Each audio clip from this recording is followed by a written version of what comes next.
Pro Bowl 2026 happened yesterday, and I'm not even going to lie to y'all, well, last night, rather. And I'm not even going to lie to y'all, I enjoyed the Pro Bowl. I enjoyed the Pro Bowl, and I know it was a lot of people on Twitter, there was a lot of people on threads, everywhere pretty much talking about the Pro Bowl, and they were pretty much saying how they didn't like the product and how they feel like the product should go back to the old days. And I'm not even going to lie to y'all, respectfully, no. Respectfully, no. Like, life has advanced past playing football in Hawaii in 2006. Like, I got to understand, we're in 2026. These football players are pretty much playing 17 to 18 games per year.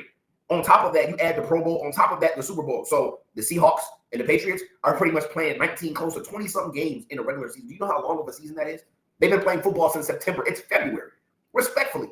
So we can't expect these guys, these professional multi-millionaire athletes who've been going head up all year long in the end of February to say, hey, we need y'all to play one more game. Respectfully, no. So I appreciate Roger Goodell. I appreciate somebody behind the scenes saying, you know what? Let's give these guys a break. They've been tackling all year long. We can have one game where they're not tackling each other, full speed. And if you watched the game last night, it was actually competitive. The AFC was blowing the NFC out in that first half. They was down 18 points. So in my mind, I'm due. Oh, this is a blowout. I slick-turned the channel.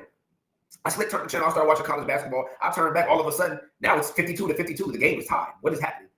What is happening? And again, the product that the NFL put on TV last night, to me, was outstanding. I thought the guys played hard. I thought the quarterbacks played hard. Again, the quarterback play from the AFC wasn't as strong as the NFC. Again, you got Dak, Jalen Hurts, Jared Goff, pretty much the top quarterbacks in the NFC, we can say. I'm not saying Jared Goff is a top quarterback in the league, but I'm saying NFC-wise, and as far as statistically goes, Jared Goff's up there.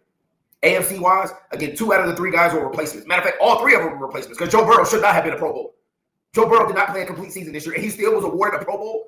If we're going to be mad about it, let's be mad about the fact that there was players that should have been playing, and we got replacements. And as a result, they are the ones that represented the Pro Bowl. So if we're going to be mad about something, let's be mad about that. Let's not be mad about the product. The product was cool. The product was cool. They was playing flag football. We already see, if you got 2 eyes and 2 ears, you can see the NFL is trying to promote flag football. They want to promote inclusion, male and female. And I ain't tripping about that. At the end of the day, right? Like, for the kids, they're trying to promote another product outside of tackle football that only guys can play. They want the girls to play. So they created this flag football league. And you can tell that the NFL is doing everything in its power to promote this. This was the whole play last night. It wasn't about the Pro Bowl. It was about flag football and them promoting flag football because they want more youth to play flag football. They understand how dangerous tackle football is. So here's an alternative. We know y'all love football. Americans love football.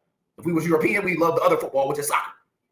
We just happen to like the brown pigskin football from Sunday in September all the way pretty much to Sunday in February. We tuned in every Sunday. Same thing with college, every Saturday. Same thing with high school football, every Friday night. And if you play Little League, Saturdays, the same giddy up. So we are, from an American standpoint, obsessed with football. But last night, I didn't feel like the product that they put on the field was bad. I thought the product they put on the field was a good product. Everybody, to me, was playing hard. That was there. They played hard. They competed. They didn't have to tackle each other. But they still were competing because, again, they're professionals. And not to mention that they're athletes. So naturally, that competitive juice is going to kick in as the game starts to get going. In the beginning, okay, it was all giggles, kiki. But as they start to get a little bit towards that third and fourth quarter, you start to see guys start to turn on a little bit. As you can tell, last night, George Pickens won Offensive MVP, and Antoine Winfield Jr. won the Defensive MVP for the NFC. My only problem is with the replacements. If we're going to replace guys, make sure that the right guys are in place. Again, I know Josh Allen is hurt, so he can't participate. Bo Nix was hurt, couldn't participate. Justin Herbert hurt, couldn't participate. Lamar didn't have a good year this year. We can keep going down the list of AFC quarterbacks. I guess you give it to Joe Burrow, I guess. Maybe you could have had Aaron Rodgers in there too. But again, the NFL, for the most part, has done right by its players. Again, they realize, okay, these guys ain't really going full speed when we tackling, so take the pads off. Let them play flag football. And I think last year we didn't get it. Now, my only gripe with the entire thing was simply the fact that why did they get rid of the skills games? Why did they get rid of the skills games? Like all the dodgeball and all that. Why did they eliminate all of that?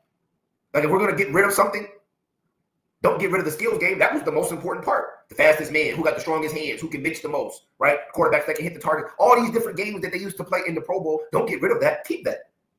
I agree. Don't let them tackle and play football on the Pro Bowl. I agree with that. Abolish that. That's over with. Because they already got to tackle 19 games throughout the year anyway. 18, I'm sorry.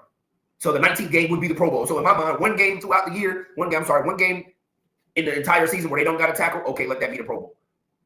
We about to see it in 2 weeks with the All-Star games. The same thing. The format has changed. Stop living in yesteryear.